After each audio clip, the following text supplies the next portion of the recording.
Fixed maturity plans.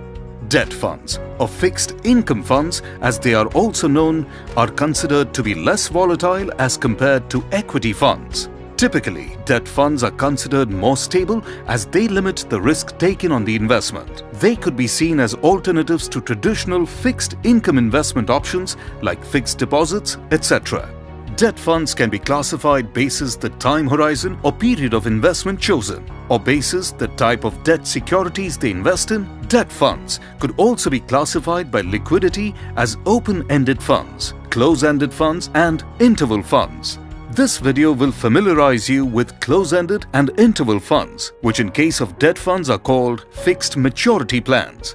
On the basis of liquidity, debt funds can be classified as follows. 1. Open-ended funds. As the name suggests, these funds are open for investors to enter or exit on any business day. Units of open-ended funds can be bought at NAV, net asset value, and sold at the prevailing NAV less exit load, if any. In simple terms, such funds have a start date, inception date, but no end date. The number of units of an open-ended fund keeps changing because of the constant purchase and sale of units. 2. Close-ended funds. These funds have a fixed tenure and maturity date. Their units can be bought directly from the fund house only during their NFO period at the time of their inception. Interim liquidity of close-ended funds is available through listing and/or trading on stock exchanges as mandated by SEBI regulations. However, such liquidity is very low. Sale or purchase price of units on the stock exchange need not be same as NAV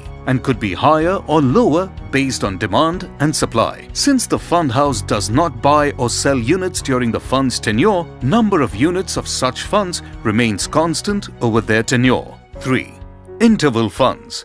Combines features of both open and close-ended funds. They are largely closed-ended but become open-ended at pre-specified intervals. Periods in which interval schemes become open-ended are called specified transaction periods or intervals. During these periods, repurchase and/or redemption of units is done by the fund house at the prevailing NAV. For instance, an interval scheme might become open-ended between January 1 to 15 and July 1 to 15 each year. Here too, the units have to be compulsorily listed on a stock exchange as they operate like close-ended funds, but investors do not have to completely rely on stock exchanges for liquidity of these units. Fixed maturity plans. An overview. Fixed maturity plans or FMPs are close-ended or interval debt funds.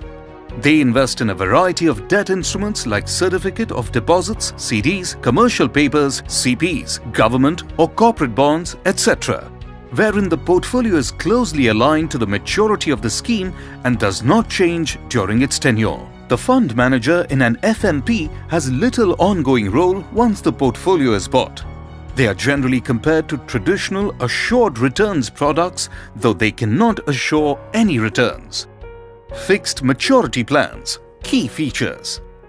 1. Spread across tenures. FMP's maturities vary from a few months to a few years. They are also available as growth and dividend options. 2. Low interest rate risk. FMP is not impacted by fluctuation in interest rates during its tenure, as the yields of the underlying securities are locked for this period. Investors may prefer to buy FMPs to lock the higher yields till the maturity date. However, investors should be aware that FMPs do carry credit risk. 3. Tax efficiency. Like open-ended debt funds, FMPs score over traditional assured returns products as they offer indexation benefits wherein long-term capital gain tax is payable only on those returns that are earned over and above the inflation rate. For this, the holding period has to be over 36 months. FMPs are more popular for double and triple indexation benefits. 4. Relatively low expense ratio. Since these instruments are held till maturity, there is a cost saving with respect to buying and selling of instruments, thereby resulting in a lower expense ratio for investors. Let us look at the taxation element of the fund in more details.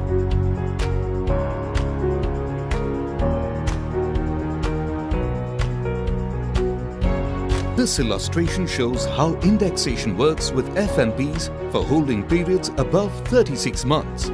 and compares the same with the traditional fixed income products where no indexation benefits are available. Let us assume an investment of rupees 1 lakh was made for 1104 days or 3.02 years during financial year 13-14 and redeemed during financial year 16-17.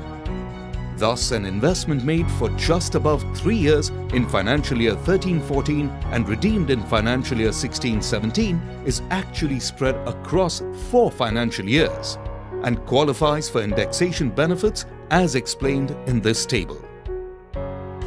Thus, indexation benefits have resulted in lower tax outflows for the FMP investment, and the post-tax returns of 7.64% are relatively higher than traditional investments, where indexation benefits are not available to the investor. In case of the traditional investment, post-tax returns are 5.66%, assuming the investor falls in the highest tax slab. Investors who want to lock in the prevailing interest rates yield over a fixed period of time can go for FMPs.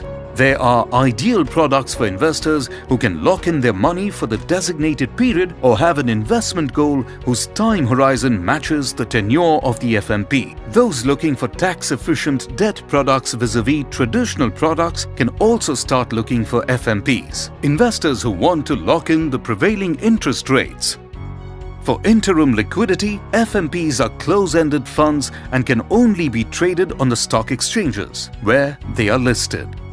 In case of interval funds, units can be sold to the fund house during their interval periods. Please note that one needs to have a demat account to trade on stock exchanges. For those who hold till maturity, the proceeds will be credited to their bank account on the maturity date. For more information, please feel free to contact your mutual fund distributor or registered investment advisor, or visit www.franklintempletonindia.com.